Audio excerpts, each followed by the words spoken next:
बालेश्वर में लोकार्पित है गाल्पिका अर्चना रथों द्वितीय गल्प संकलन अमृतर सन्धान। फकीरमोहन साहित्य परिषद आनुकूल्य गाल्पिका अर्चना रथों द्वितीय गल्प संकलन अमृतर सन्धान पुस्तकर लोकार्पण उत्सव बालेश्वर सहर कवितीर्थ शांतिकानन ठारे अनुष्ठित हो जाइछि। पुस्तकर प्रकाशक ब्रजनाथ रथ फाउंडेशन ट्रस्टर ट्रस्टी पुष्पलता देवी और फकीरमोहन साहित्य परिषदर सभापति डॉक्टर सुभाष चंद्र पात्र मिलित भावे पुस्तकटी को उन्मोचन करथिले।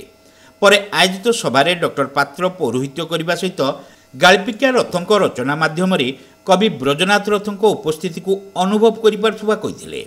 कवि रथ स्वर्गरे थाई बहु अर्चना को साहित्य साधना करने को आशीर्वाद देउछन्ति बोली डॉक्टर पात्र कहिथिले। The purpose of literature is to turn blood into ink. केते सुंदर कथा है जे साहित्यर उद्देश्य होची रक्त को काळे रे परिणत करबा। रक्त होची जीवन, काळे होची प्रिंटेड वर्ड्स, प्रिंट अर्थात जीवन को गोटे प्रिंटेड वर्ड अर्थात छपा अक्षर रे कैप्चर करबा रखि दबा तार साहित्य प्रदान करले जाय कि सेटा होची साहित्यर मूल लक्ष्य। बहुत लक्ष्य अछि किंतु जीवन टा खेल कोहा को चल जीवन केमती बंची रहियो केमती लेखा रे तो साहित्य सेटा प्राइमरी है। लैंग्वेज टा के सुंदर देखंतु। The purpose of literature is to turn blood into ink. साहित्य परिषदर संपादक डॉक्टर रत्नाकर सिंह प्राक सूचना प्रदान क्रम गाल्पिका रथों द्वितीय गल्प संकलन एक सार्थक सृष्टि बोली मत देइथिले। ये मन भितर से दुईटी पदार्थ रही अमृत रही एवं विष मध्य रही किंतु सब आमे अमृत पाई हेबा चेष्टा करूछु। सेति अमृतर संधान जुगे जुगे चली रही मुनि ऋषि माने ए अमृत को पाइबा पाई केदे अंतर श्रम साधना करी जाइछन्ति, तपस्या करी जाइछन्ति। अमृत टिके पाइबा पाई, मुक्ति टिके पाइबा पाई, निर्माण टिके पाई जिबा पाई सेही भली संधान करिछन्ति।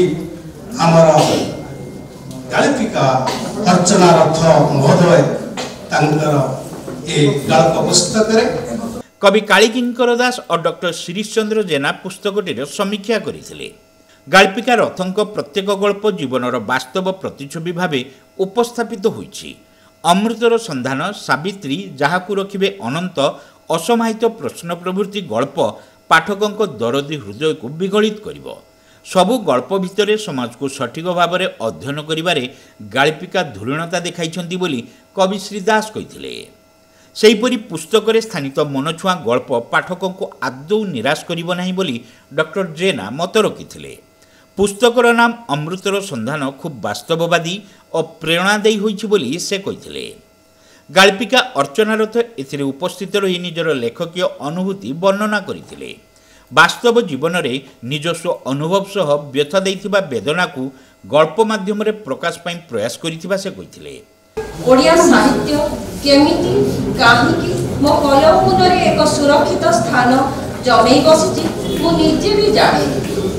हाँ मु टिके आम संस्कृति परंपरा और आध्यात्मिकता को विश्वास करे हेले आध्यात्मिकता भितर थिबा वैज्ञानिक युक्ति संपन्न कारणटी को भल भाव बुझी उपलब्धि करी ताकू सठिक रूप से अपनाए।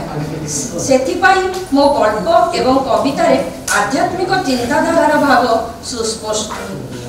आम परंपरा रे चलीथिबा रूढ़िवादी चिंताधारा और अंधविश्वास को मु खूब विरोध करे। जेउ नारीर जठरे रही मनुष्यटीए संपूर्ण अवयव धारण करे भूमिष्ठ हेबा परे ता छातीर अमृत भक्षण करी ता अभय पणत कांदितलु संसार को चिन्हे सेही नारीटी केबे मानसिक केबे शारीरिक केबे बौद्धिक निर्यातनार शिकार होई पारे केमिति एमिति अनेक वैप्लविक चिंताधारा मो हृदय रे उद्रेक होई मते आनमना करे। मु धीरे धीरे आत्मस्थ हो जाए। सेही आत्मस्थ स्थिति रे अंकुरित हुए काहिकीर प्रश्न। ब्रह्मनाथ रथ कार्यक्रम रे अतिथि को मंच आह्वान करथिबा बेले बन्नीमान रथ प्रारंभिक संगीत गान करथिले। चित्रकर पुओ चित्रकर हे पारे हेले कविर पुओ कवि हवा कि साहित्यिक हवा कष्टकर तथापि आम परिवार रे आमे भाई भौणी पुत्रवधू किछि बंचे रखा प्रयास कर गप बही कविता पढ़िया बही किणवार आग्रह कमी जाए तथापि ताहारी मध्य आम मैंने प्रयास कर गल्प कविता उपन्यास को बंचे रखा एवं छापी बही खंडे काढ़िया बहीटे हेले आपनकर सेटा सबुदिन रहीगला सेटा गोटे स्थान पे रहिला जे आमे कोन करिजु नाही कोन करिबु ना तथापि एई शुभ मुहूर्त रे अर्चनाकर यह हूँ द्वितीय गल्प संकलन एथिरे 17टी गल्प रही। व्योमनाथ रथ शेष समस्त को धन्यवाद अर्पण करते बालेश्वर सहर बहु साहित्यिक साहित्यानुरागी और विशिष्ट व्यक्ति कार्यक्रम उपस्थित थिले।